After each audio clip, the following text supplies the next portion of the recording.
اللہ تبارک و تعالیٰ کا وہ رحمان نام ہے جس میں تمام کے تمام رحمت ہے، جس کے پیچھے عشق اور محبت کار فرما ہے۔ تو الرحمن کے وہ کیفیت ہے اللہ تبارک و تعالیٰ کے کہ جو ایک محبت کا تعلق ہے جو رسول اکرم صلی اللہ علیہ وسلم کے ساتھ ہو گیا۔ کہا کہ اگر اللہ فرماتے اگر تم مجھ سے محبت کرنا چاہتے ہو فاتبعونی یحببکم اللہ، اللہ تعالیٰ آپ سے محبت کرے گا۔ تمام انسان کے اس محبت کا امتحان ہے جو اس کے اس دنیا کائنات میں کہ آپ کا محبت کس کے ساتھ ہوتا ہے۔ حضرت صلی اللہ علیہ وسلم کے ساتھ جب محبت کا تعلق بن جاتا ہے اس کے ساتھ، اور وہ اس کے ساتھ اس رشتے میں ایک ہو جاتا ہے نا، وہ اتنا اللہ تبارک و تعالیٰ پر اس کی محبت اور رحمتوں کا دروازہ کھل گیا۔ تو پھر رسول اللہ صلی اللہ علیہ وسلم کو کیا فرمایا؟ وَمَا أَرْسَلْنَاكَ إِلَّا رَحْمَةً لِلْعَالَمِينَ۔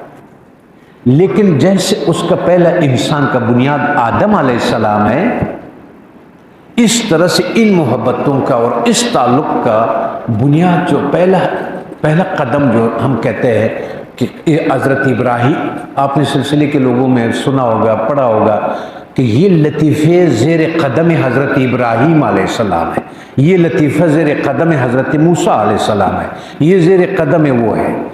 تو یہ جو حضرت ابراہیم علیہ السلام ہے، یہ اللہ تبارک و تعالیٰ کے ان تمام جو رسول اللہ صلی اللہ علیہ وسلم کے محبتوں کا اس دنیا میں ایک نمونہ پہلا جو پیش ہوتا ہے وہ حضرت ابراہیم علیہ السلام ہے۔ یہ ان کے مقام محبت کی بلندی ہے کہ تمام بڑے بڑے آزمائشات میں وہ اس محبت میں جو رحمان کا ہے، جو کسی کے لیے نہیں ہو سکتا وہ محبت اس طرح، نہ آپ اس کے لیے کر سکتے نہ وہ محبت کا، تو وہ کون ہے؟ وہ رحمان ہے۔ تو جب وہ نہیں ہوتا تو آپ کا آگ میں ڈالنا وہ سہ گیا، اس کو یہ سر کو گزارا۔ آگ میں وہ اس سے پوچھتا ہے کہ اے رب العالمین، وہ آپ کے خلیل کو آگ میں ڈالا جاتا ہے تو فرماتے جاؤ پوچھ لو اس سے۔ جبرائیل علیہ السلام آتا ہے اور اسے کہتا ہے کہ کوئی مدد، وہ کہتا ہے میرے اور اللہ کے درمیان میں نہ آنا۔ وہ آگ کا جو وہ ہے وہ اپنے محبت کا جو اس کے ساتھ ہے۔ اب یہ وہ اسم ہے جس کا توسط سے حضرت ابراہیم علیہ السلام اور اللہ تبارک و تعالیٰ کا رحمت کا سلسلہ بن گیا ہے۔ رحمت کو ہمارے زبان میں آپ محبت کہہ دیں، آپ عشق کہہ دیں، اس کے انتہا کو آپ وہ کہہ دیتے ہو گے۔ خانہ کعبہ کو آپ کے لیے انہی کے توسط سے بنایا، آج تک آپ اس کے طواف کرتے ہیں، اس کو کرتے ہیں۔ تمام رسول اکرم صلی اللہ علیہ وسلم اور صحابہ نے خانہ اس اللہ کا گھر بنایا، اس کے پیچھے وہ پتھر کا مقصود نہیں ہے، اس کے پیچھے وہ محبت ہے جو اس کے اندر، اور حضرت ابراہیم علیہ السلام کا اس نے آپ کو قربانی کا، محبت میں قربانی کا سبق سکھایا۔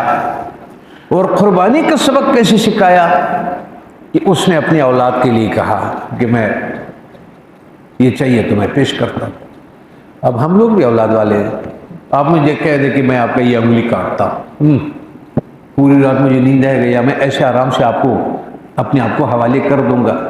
وہ کم عمر لڑکے سے کہتا ہے کہ میں آپ کو اس کے لیے لے جاتا ہوں کہ آپ کو کرا، تو وہ کہتا ہے کہ آپ مجھے پائیں گے صابرین میں سے، میں مان لوں گا آپ کی بات کو اور بڑے خلوص کے ساتھ آپ کے ساتھ وہ کریں گا۔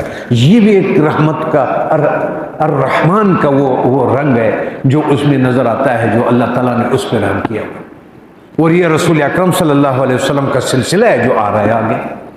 جیسے آدم پہلے آپ کا بنیاد ہے، یہ تمام کاموں کا اور اس کا انا علی ملت ابراہیم، اس کے بعد زمزم آپ کو وہاں سے مل جاتا ہے، انہی گھر کو ایسا ڈال کر کے آپ کو وہ کر دیتا ہے کہ آج تک آپ زمزم، آج تک اس کا وہاں سے باغی ایک پہاڑی تک دوسری پہاڑی تک اس محبت میں اور اس اللہ کے لیے۔ پھر اس کے اہلیہ اس سے پوچھتی ہے کہ آپ ادھر ہمیں کسی کے کہنے پہ چھوڑ رہے ہیں یا آپ اس کے لیے چھوڑ رہے ہیں؟ تو وہ کہتے ہیں میں آپ کے لیے اللہ کے لیے چھوڑ۔ جب وہ قربانی کا وہ جوان ہو جاتا ہے، قربانی کے لیے آتا ہے، تو پھر شیطان جاتا ہے اس کی ماں کے پاس، اس سے کہتی ہے کہ آپ کو پتہ ہے اس کو کدھر لے گیا ہے؟ وہ کہتا ہے اس کو ذبح کرنے لے گیا۔ بولا ایسا ہو سکتا ہے کہ کوئی اپنی اولاد کو ذبح کرے؟ بولا نہیں، اللہ کا حکم ہے۔ انہوں نے کہا اگر اللہ کا حکم ہے تو ہمارے تسلیم و رضا اس حد تک کہ آپ کو یہ معلوم کر سکے کہ اس کی رضا کیا ہے. اور جب آپ کو یہ معلوم ہو گیا اس کے بعد آپ کی کسی وجود کا کسی شے کا آپ کے سامنے کوئی حیثیت نہیں رہی اس پہ قربان کرنے کی. اور وہ جو اللہ تبارک و تعالیٰ نے امت کے لیے وہ رکھنا ہے اس کے بعد وہ آ جاتا ہے تو آپ نے اپنا کام پورا کر لیا ہے اور ہم نے آپ کی جگہ پہ یہ ذبح کر دیا ہے. اور حضرت اسماعیل علیہ السلام کا وہ کار محبت ہو. آج تک آپ اس کے سنت میں ادھری بادشاہ جائے یا کوئی بھی جائے، عالم جائے، جو بھی جائے، جرنیل جائے، جو اپنے آپ کو اس نے باغنا ہی ہے اس خاتون کی جگہ پہ ادھر تک اور ادھر تک 7 مرتبہ، اس کا وہ پورا نہیں ہوگا.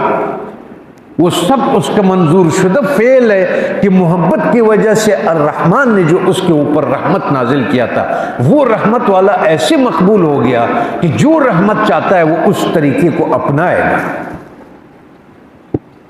تو الرحمن کا تعلق جو ہے جو آپ کسی کے اوپر نہیں رکھ سکتے وہ رحمت ہے جس کا انتہا اور وہ عشق ہے اور محبت ہے. رسول اکرم صلی اللہ علیہ وسلم نے فرمایا میں وہ دعا ہوں کہ جو حضرت ابراہیم علیہ السلام نے اللہ سے مانگا تھا. کیا دعا مانگی تھی؟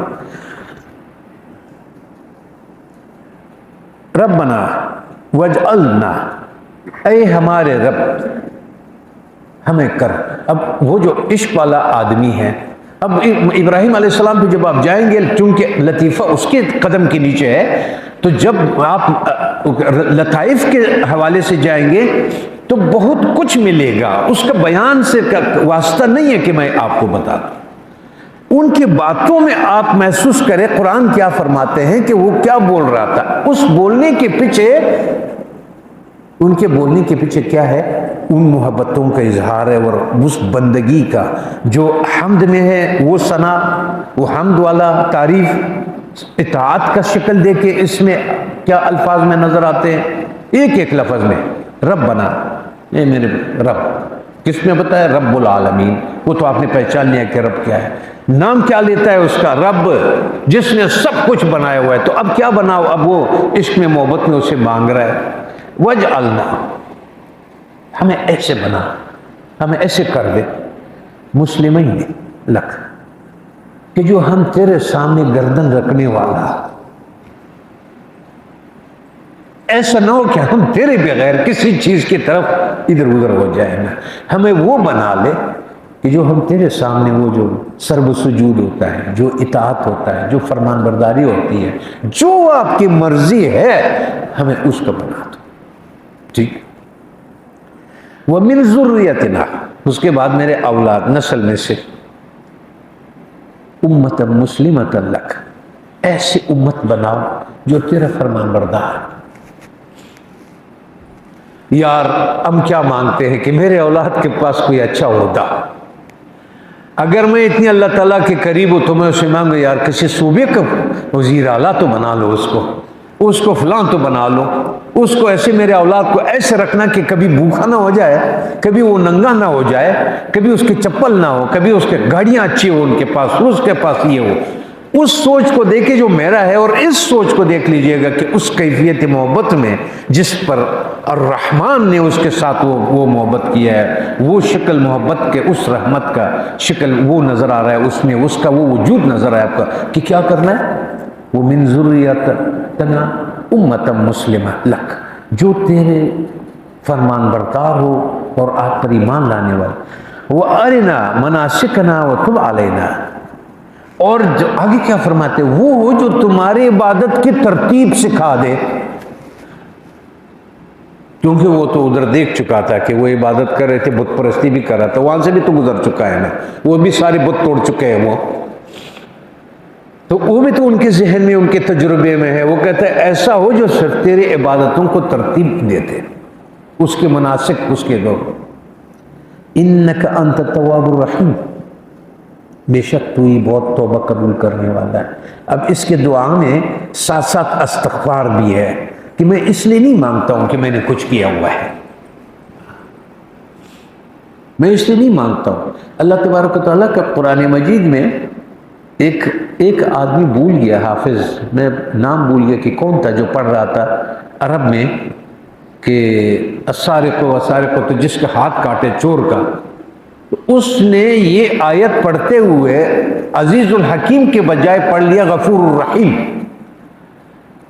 جیسے مشابہات میں ہم بھول جاتے ہیں. تو اس نے اس سے عرب بدو سے گزر رہا تھا، بولا یہ کلام کس کا ہے؟ اللہ کا ہے.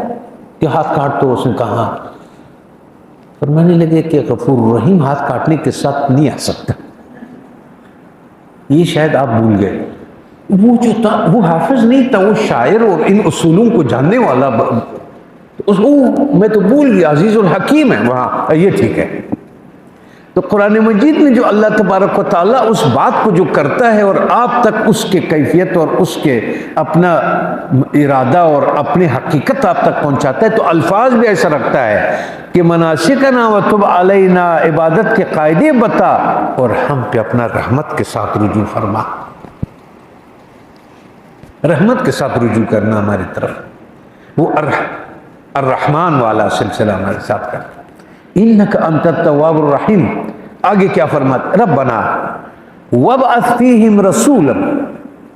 پھر میرے جو نسل ہے، جو میں نے آپ سے دعا کی، جو مانگا کہ اس میں سے ہدایت والے ہو، پھر اس میں بیچ رسول، انہی میں سے، منہم، ان میں سے رسول بیچ، یتلو علیہ آیاتک، ایسا رسول جو آپ کے آیاتوں کی تلاوت کرے. دیکھو قرآن ابھی نازل نہیں ہوا ہے، وہ کس کی بات کر رہا ہے؟ آیات کی بات کر رہا ہے، اس کے کلام کی بات کر رہا ہے.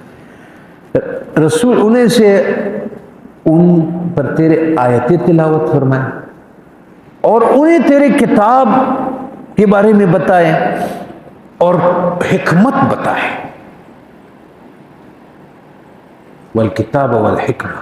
اب دیکھو قرآن ہو گیا، کتاب اور حکمت کی باتیں سکھائیں.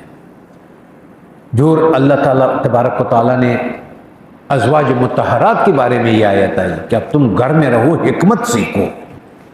حکمت ہماری یہ درد سر نہیں ہے جو دوائیاں ہم بناتے ہیں، اجوائن کوٹو اور فلاں کوٹو کا. دین کی حکمت، دین حکمت ہے.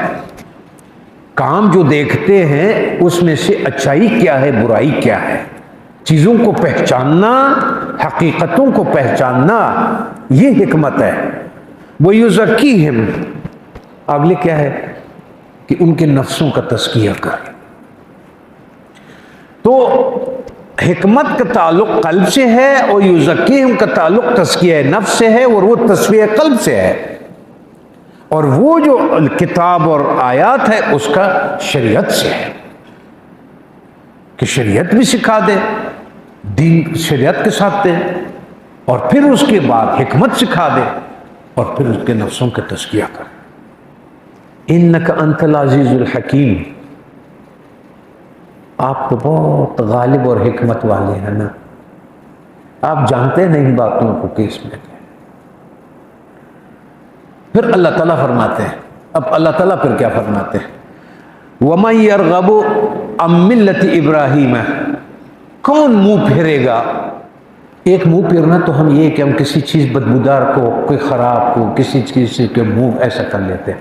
ایک وہ ہوتا ہے کہ ہم سامنے تو ہوتے لیکن ہمارا دل اس کے ساتھ، مطلب ہم اس سے منہ پھیرے ہوئے ہیں، مان نہیں رہے. فرق ہے اس میں. عن مِّلَّةِ إِبْرَاهِيمَ وَمَن يَرْغَبُ، یہ یرغبو کا لفظ ہم نے یاد رکھنا، منہ پھیرنا. ہم نے عن مِّلَّةِ إِبْرَاهِيمَ إِلَّا سَفِيهَ نَفْسَهُ، بغیر اس کا کہ جس کا نفس، جس کا دل احمق ہو، جس کا محبت سے، عشق سے، رحمت سے اس پر ابھی نہیں ہوا، وہی منہ پھیر سکتا ہے اس سے.